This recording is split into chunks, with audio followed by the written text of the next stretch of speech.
Welcome back to Remnants of the Veil, Episode 5, The Hive, Prologue. The Qhorvaan biofleet emerged from the hyperlane like a wound opening. Chitin cruisers peeled into formation, 8 of them, arranging into the same defensive sphere they had used at Skalveth. Swarm carriers settled behind the cruiser perimeter, their organic hulls already spawning clouds of skitter drones that spread through the void in shifting, iridescent patterns. And at the center, shielded by every vessel in the fleet, the Monarch Throne. Every sensor in Sector RS-7 registered the arrival simultaneously.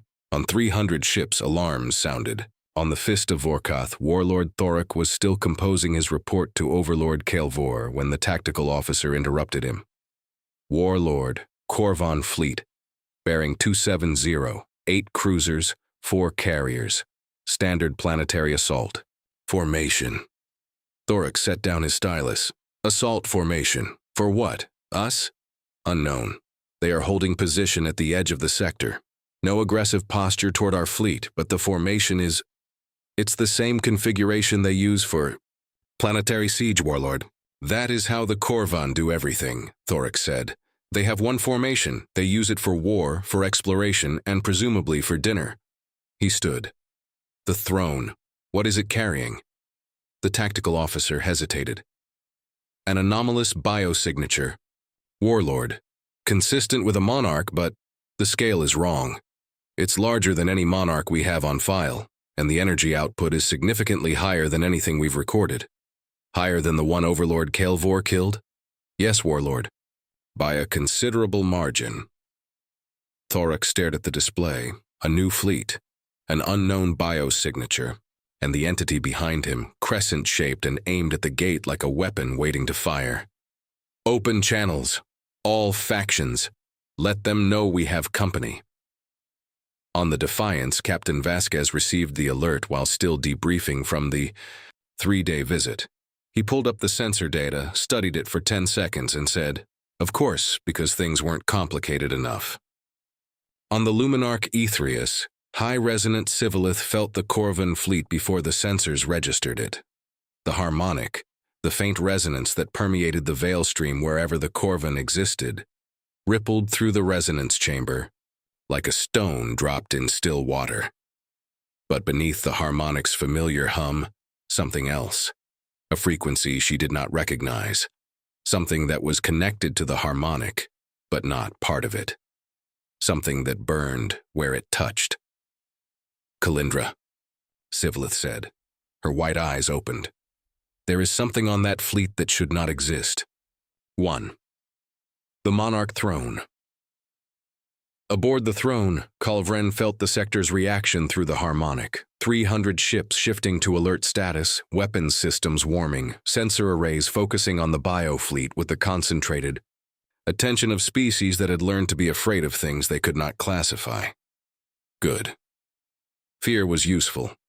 Fear meant they would keep their distance. In the chamber below the throne's neural core, Qh'tirek stood. The chamber had been designed for a monarch. High ceilings, organic walls that pulsed with harmonic light, membrane windows looking out into the void. It was large enough for Qh'tirek's 18-foot frame. It was barely large enough for Qh'tirek. She had grown again since Skalveth. Not dramatically. Inches, not feet. But the Aelith artifact inside her was still working, still changing her biology in ways that neither the monarchs nor Qh'tirek herself fully understood. Her obsidian chitin was denser now. The red veins pulsed with a steadier rhythm. Her crown of angular horns had developed new ridges that caught the light in ways that made the collective soldiers stationed outside her chamber uneasy. She was looking at the entity through the membrane window. The crescent of living matter. Hung in the void, vast, amber-lit, its leaf structures drinking from the deep current in arrays visible from across the sector. The trailing root tendrils drifted behind it, dark against the nebula's glow. Qh'tirek could feel it, not through the harmonic. She still heard that only as a murmur through walls. She felt the entity through something else, the Aelith artifact. In her biology resonated with the deep current energy the structure was broadcasting, the way a tuning fork resonates with a note played in the same key. It was not communication, it was recognition. Two things that drew from the same source, acknowledging each other across the void. "You feel it," Qh'tirek said. The monarch had entered the chamber silently, or as silently as 18 feet of chitin could manage. She stood behind Qh'tirek, her neural tendrils pulsing with the harmonic's light. "I feel it," Qh'tirek said. "What is it?" Verdanthys. A construct, grown by one of their elders, launched across the galaxy. It arrived weeks before us. It has been growing, communicating with the other factions, and... Qh'tirek paused. It has reshaped itself. The crescent formation is oriented toward the Echo Gate. The trailing structures appear to be load-bearing. It is going to reach for the gate. Yes, that is what we believe. Qh'tirek was silent for a moment. Through the membrane window, the gate shimmered. Pale gold-white light, steady, sourceless. Aelith light, the same light that pulsed in the veins beneath her chitin. "Why are we here, Qh'tirek?" The truth. Qh'tirek's neural tendrils shifted. The harmonic carried her response. Before her voice did, a subsonic impression of pragmatism, calculation, and something that might have been discomfort. "You are here to be tested. The deep current is stronger near the gate than anywhere else in the galaxy. If whatever froze the collective originates from the deep current, its influence will be strongest here. The monarchs need to know that you remain immune in its presence. And if I am not, then you are a failure, and the collective will require a different solution." Qh'tirek's muted red eyes reflected the gate's light. "You brought me to the most dangerous place in the galaxy. To see if I break, yes. And if I break, you kill me." Qh'tirek did not answer. She did not need to. "There is another reason you must remain aboard the throne," Qh'tirek said. "The other factions have detected our fleet. They have registered your biosignature. Anomalous, unclassifiable. If they see you, they will want to know what you are. If they learn what you are, they will want to know how you were made. And if they learn how you were made, they learn that the collective is vulnerable," Qh'tirek finished. "That the harmonic can be frozen, that you are afraid. The collective does not show weakness to outsiders. You will remain hidden until I determine it is strategically advantageous for you to be revealed." Qh'tirek turned from the window. She looked down at Qh'tirek, down, because she was taller than the monarch now, and still growing. Her muted red eyes held no emotion. The artifact had taken that from her, or buried it so deep it was indistinguishable from absence. "I will remain hidden," she said, "not because you command it, because I am not ready for them to see me." Qh'tirek accepted this. The distinction between obedience and choice was, for the moment, irrelevant. The training began that cycle. Qh'tirek started with the body. A monarch's form was not just size, it was architecture. Every plate of chitin served a purpose. The neural tendrils were communication arrays. The mandibles were tools of precision, not just weapons. The thorax housed the egg production chambers. The legs, in a normal monarch, 4 of them, were designed for stability. Qh'tirek had 6 legs, each one bladed, none of them designed for stability. "Walk toward me," Qh'tirek said. They were in the throne's largest internal chamber, a space designed for monarch gatherings, organic walls curving upward into a vaulted ceiling that pulsed with harmonic light. Qh'tirek walked. The deck groaned beneath her. Her bladed legs left scores in the organic floor with every step, thin lines carved into the chitin surface by edges she could not retract. "You are cutting my ship," Qh'tirek observed. "I am aware. A monarch moves through the collective without damaging it. Your body is a weapon. You must learn to carry it as though it is not." They trained for hours. The deck accumulated scars. By the end of the session, she could walk the length of the chamber without cutting the floor. It was not grace. It was brute mechanical control, every muscle deliberately restrained, every edge consciously angled. "Adequate," Qh'tirek said. It was the closest thing to praise a monarch offered. The second lesson was harder. Qh'tirek led Qh'tirek to the throne's egg chamber, a warm, humid space deep in the ship's core where the organic walls pulsed with a specific frequency designed to stimulate monarch reproductive biology. Normal. Monarchs spent decades learning to produce eggs. The process was not automatic. It required conscious engagement with the harmonic, channeling specific frequencies through the thorax to activate the production chambers. Qh'tirek could not channel the harmonic. She could hear it through a wall. She could not open the door. "The egg chambers are active," Qh'tirek said. She had placed a sensory tendril against Qh'tirek's thorax, the only way to assess her biology directly, since the harmonic could not reach inside. "Your body has the architecture, the chambers are formed, the glands are present, but the activation sequence requires harmonic resonance at a frequency you cannot produce." "Then I cannot produce eggs." "You cannot produce eggs the way a monarch does, but your biology is not a monarch's biology. The artifact changed the architecture. The chambers are there, but they are connected to the Aelith energy that flows through your veins rather than the harmonic." Qh'tirek withdrew her tendril. "I believe you can produce eggs, but the process will not be the same as mine, and the offspring will not be the same as mine." The implication hung in the chamber's humid air. Workers born from Qh'tirek's eggs were Qhorvaan, connected to the harmonic from the moment they hatched, part of the collective, synchronized. Workers born from Qh'tirek's eggs would be born from a severed monarch carrying Aelith technology. They might hear the harmonic, they might not. They might hear something else entirely. "A new strain," Qh'tirek said. "A new species," Qh'tirek corrected, "within the same genus. Connected to you rather than to the collective. Loyal to you rather than to the harmonic.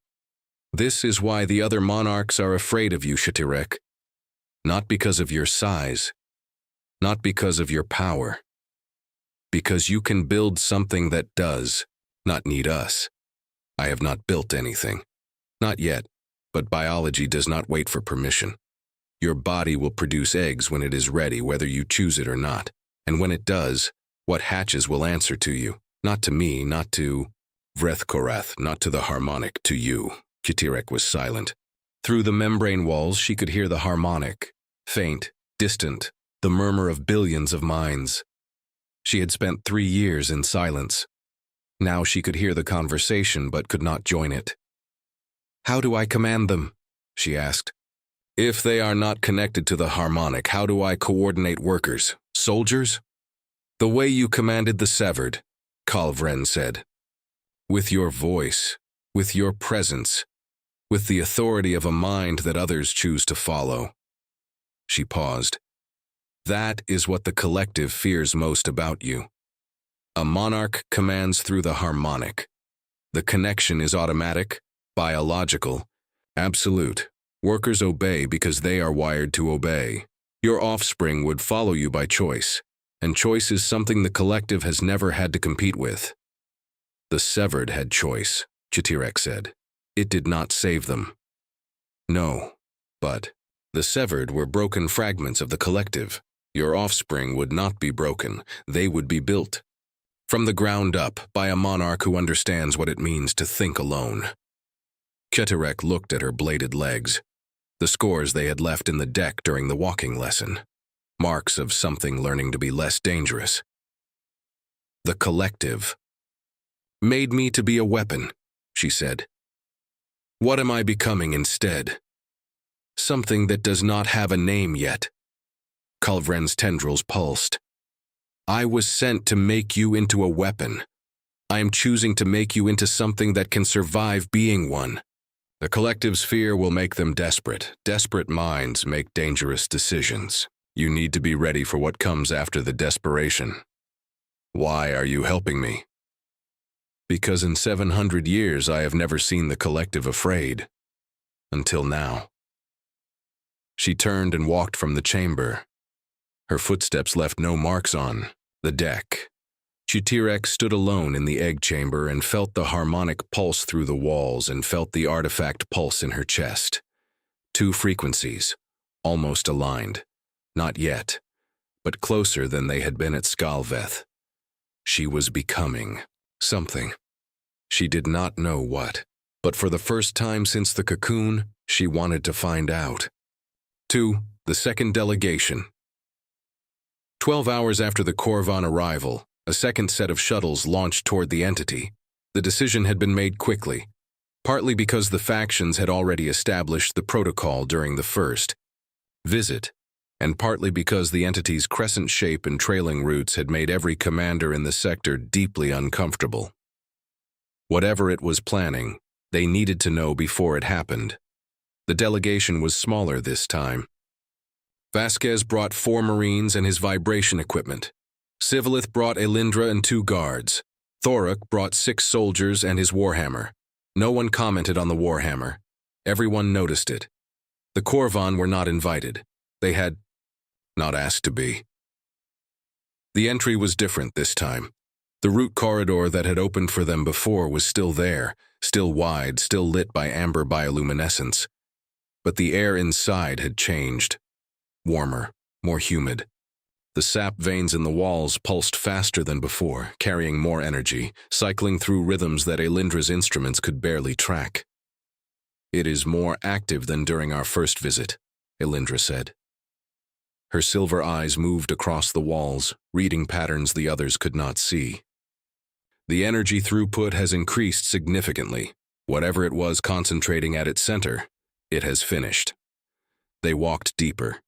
The corridors guided them again, opening ahead, sealing behind, but the route was more direct this time, shorter. As though the entity had learned from the first visit and saw no reason for a second tour. The chamber was unchanged, the tree at the center, the node pulsing with its slow, deliberate rhythm. The cathedral space filled with amber light and the subsonic vibration that they could feel in their ribs. Sivillith knelt before the node immediately. The communion began. This time she came prepared. She had spent the 12 hours since the first visit processing what she had received. The fragments, the impressions, the alien sensory language of the Verdanthys translated imperfectly through the veil stream. She had organized what she understood and identified what she did not. And she had brought something to offer. "We know very little about the gate," she said aloud, speaking for the entity's benefit as much as for the delegation's. "It has stood in this sector for 12,000 years. It predates all living civilizations. It is Aelith in origin. When we arrived, it spoke, a single impression that every species in the sector received simultaneously. It said, 'Not yet.'" The node pulsed. The vibrations shifted, attentive, focused. "We do not know what it meant. We do not know what is behind it. We do not know why the signal changed from goodbye to hello. We came here because the signal called us, and we have been waiting for something to happen." She paused. The communion deepened. The entity's impressions flowed into her, faster now, more structured, almost coherent. It was processing what she had given it, comparing it against its own memories, the sundering, the goodbye, the millennia of silence. The entity's response was not words.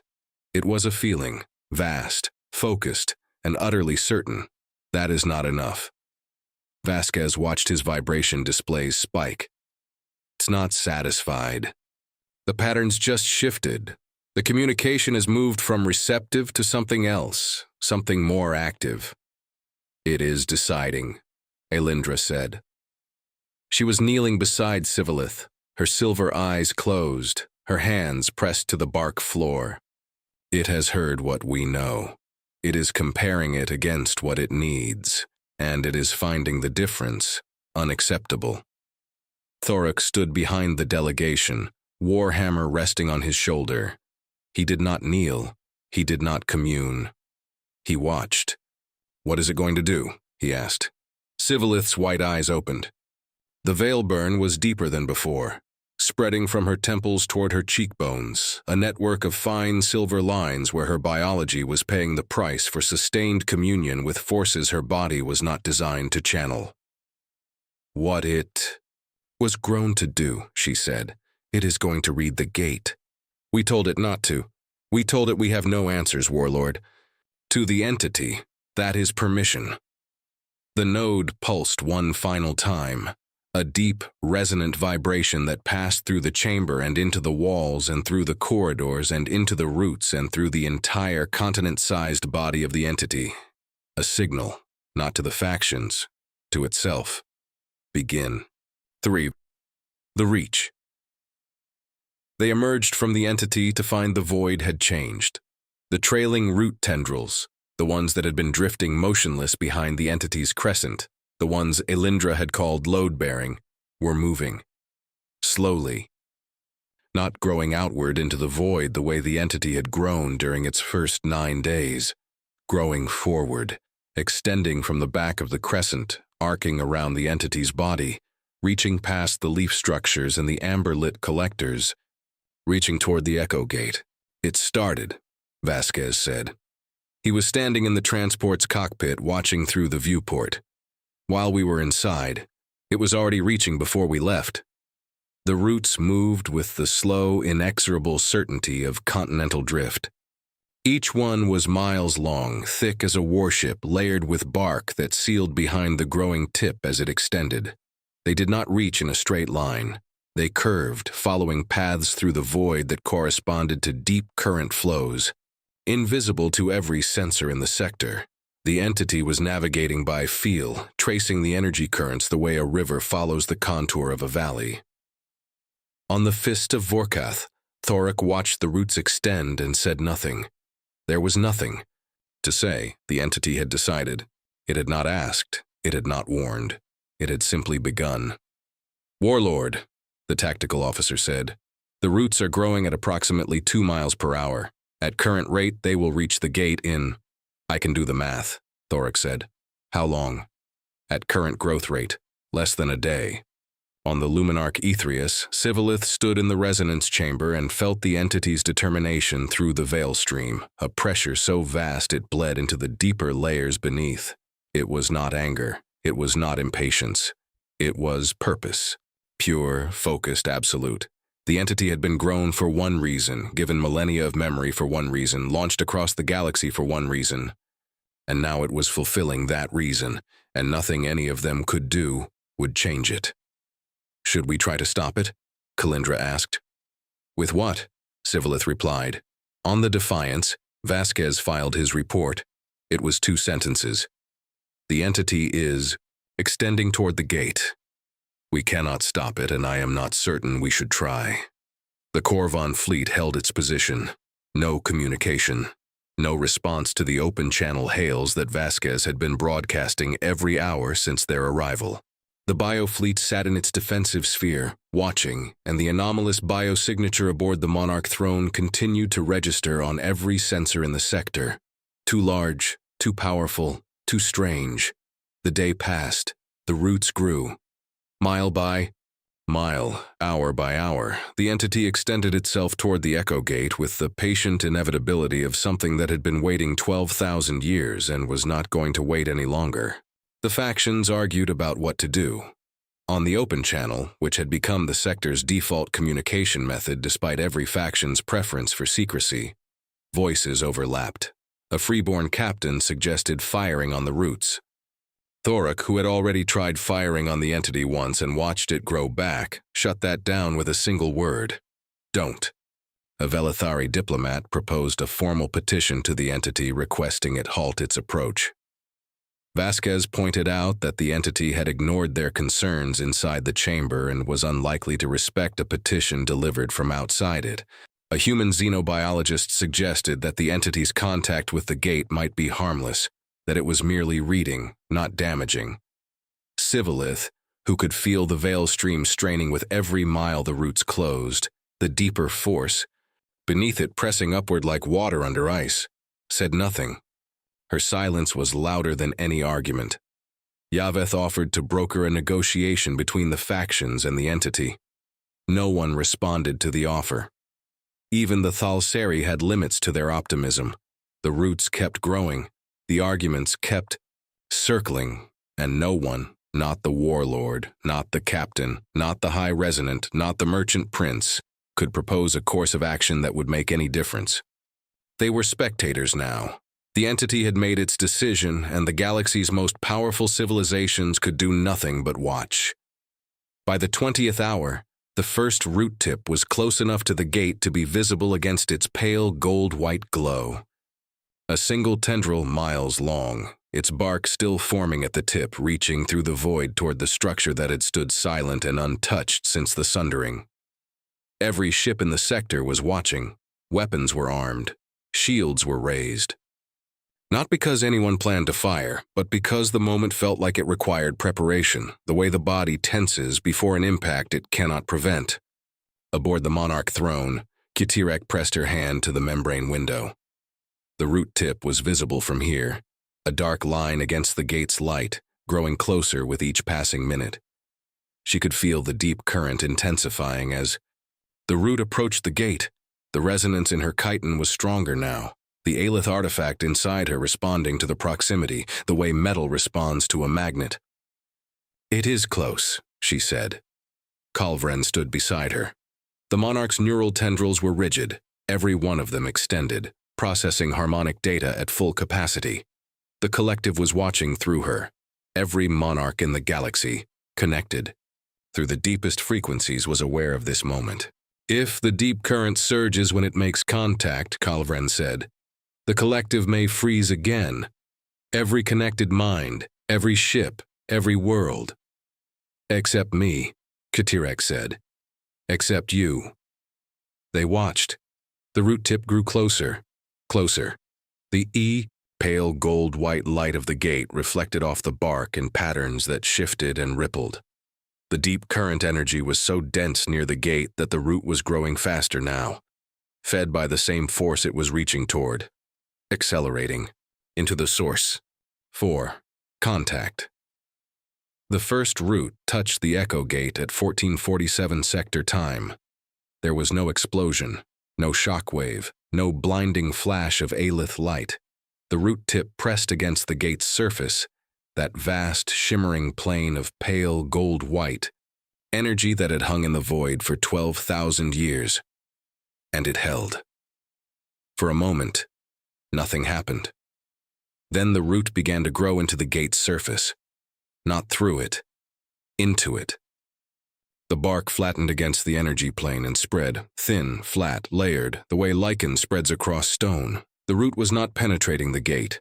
It was bonding with it, reading it, absorbing information through direct physical contact, the way the Verdanthys absorbed nutrients through their root networks.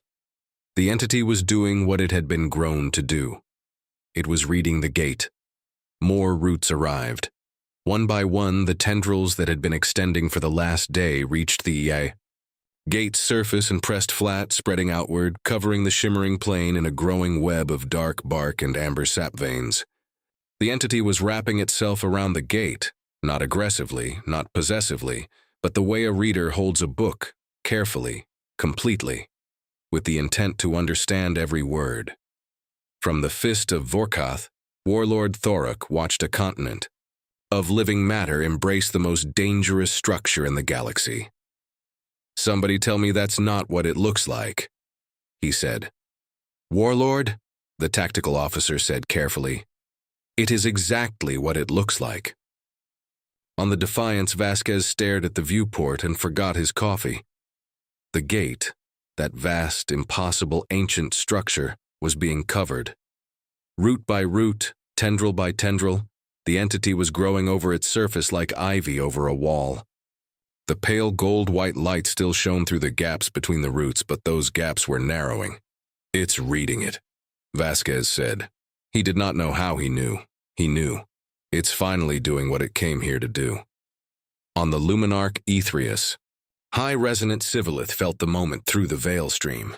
The entity's communion with the gate was immense, overwhelming, an exchange of information so vast that the veil stream itself bent around it, warping local reality in ways her instruments could detect but not measure.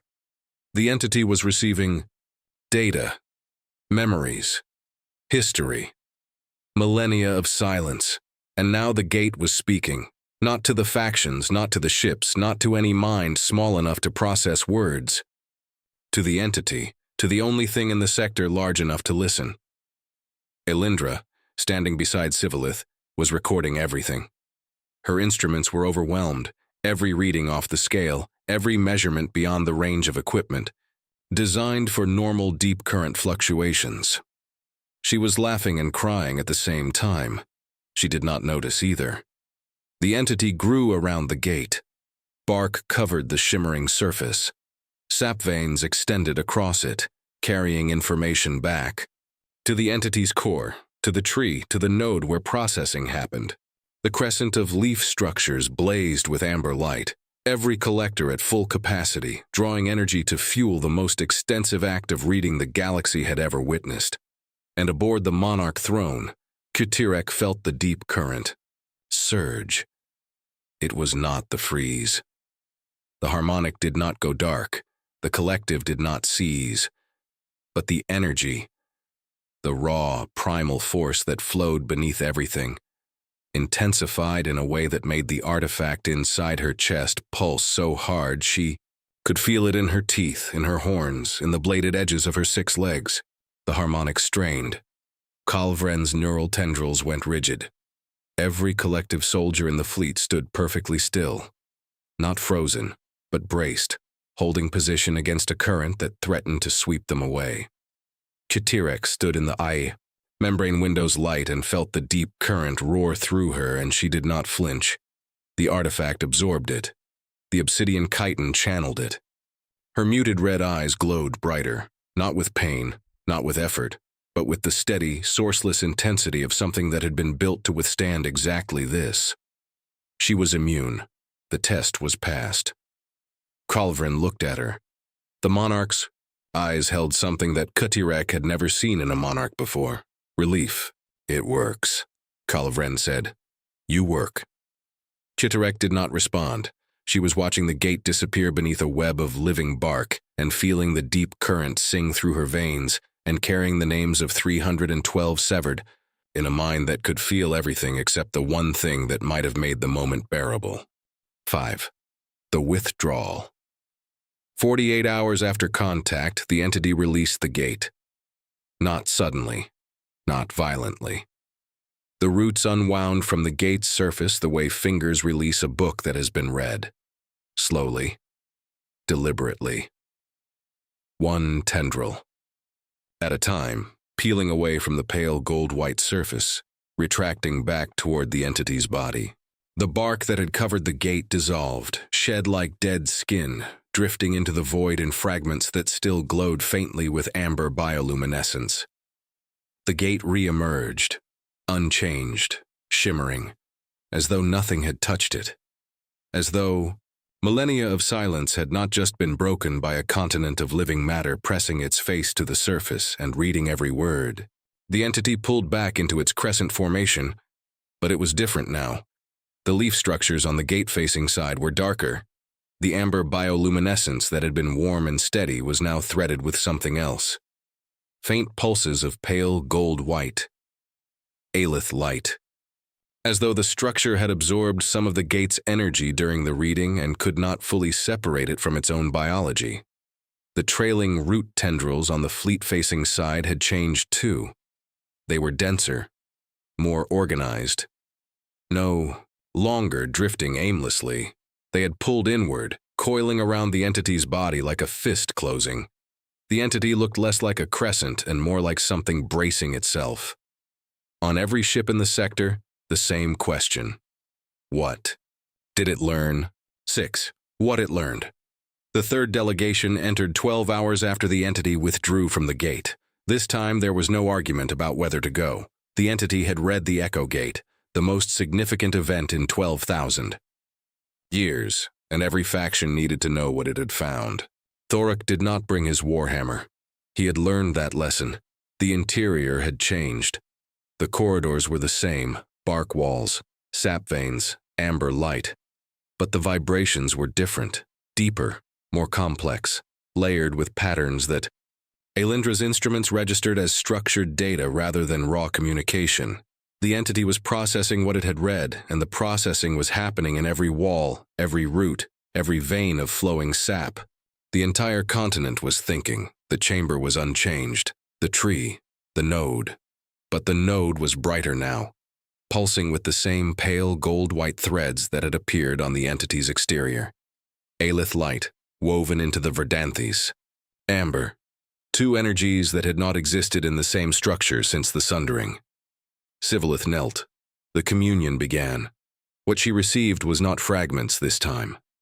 It was not impressions or feelings or the fumbling attempts at language that had characterized the entity's previous communications. What she received was a memory, complete, structured, ancient beyond comprehension. The entity showed her what the gate had shown it, the sundering. Not the Verdanthys version, not the memory of roots screaming and silence falling, the gate's version, the Aelith's version, what actually happened, seen from the perspective of the beings who caused it. The Aelith had not been destroyed. They had left, deliberately, completely. They had seen something coming, something in the deep current, something rising from beneath the foundations of reality itself, and they had chosen to leave rather than face it. The gate was not a door. It was a message, a warning, and a test. The warning, something is coming. It has always been coming. The deep current is not empty. It is not a force. It is a place, and something lives there. The test, when the species that inherit the galaxy detect the signal, the hello that follows 12,000 years of goodbye, they must decide what to do. The gate would judge their response, not their strength, not their technology, not their arcana, their response. How they react to the unknown determines whether they receive what the Aelith left behind, or whether they face what the Aelith ran from. Sivillith opened her eyes. The veil burn had spread to her jawline. Silver lines traced her skin like cracks in porcelain. "What did it show you?" Vasquez asked. He was recording. He was always recording. Sivillith looked at Qh'tirek. She looked at Vasquez. She looked at Alindra, whose silver eyes were streaming tears she did not seem to notice. "The Aelith left us a choice," Sivillith said, "and we are running out of time to make it." Epilogue. The messages went out within the hour. From the Fist of Vorkath, Warlord Qh'tirek transmitted on the Drakkar Military Priority Channel, the frequency reserved for existential threats to the Dominion. He had used it once before, in his career during the Shrieking Nebula engagement. The message was direct, unencrypted, and addressed personally to Overlord Qh'tirek. "Overlord, the Verdanthys entity has made contact with the Echo Gate and read its contents. It has communicated what it learned to our delegation. The Aelith did not die. They left. They left because something is coming, and the gate is a test to determine whether we survive it. I need the 2nd and 3rd strike fleets at Sector Oris 7 within the week. I need the warsmiths.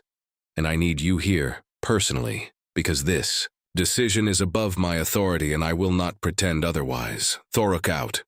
He closed the channel and sat in the silence of his quarters for a long time. From the Defiance, Captain Vasquez transmitted on every Terran remnant frequency he could reach: the Consolidation faction, the Freeborn networks, the colony worlds, the mining stations, even the yacht, which was still parked at the edge of the sector and still crewed by 3 people who apparently had no concept of self-preservation. "This is Captain Marcus Vasquez of the Defiance, transmitting to all Terran remnant vessels and installations. I am issuing a formal request for reinforcement at Sector Oris 7. This is not a drill. This is not a political maneuver. The Echo Gate has been read. What it contains affects every human being alive. I need ships. I need diplomats. I need anyone with authority to make decisions, because the decisions that are coming will shape the future of our species. And I am one captain on one ship, and I cannot make them alone." He paused, then added, "If anyone in the Remnant has been waiting for a reason to stop arguing and start cooperating, this is it." Vasquez out. He looked at the cold coffee on his desk. He poured it out and made a fresh cup. It felt like the most important thing he had done all day. From the Luminarch Qh'tirek, high-resonant Sivillith did not transmit on any frequency. She sent Kalindra. The Velithari did not broadcast pleas for reinforcement. The Council would hear of the gate's revelation through proper channels, a resonance-sealed report carried by courier, delivered in person, debated in chambers that had stood for 6,000 years. The Council would deliberate. The Council would decide.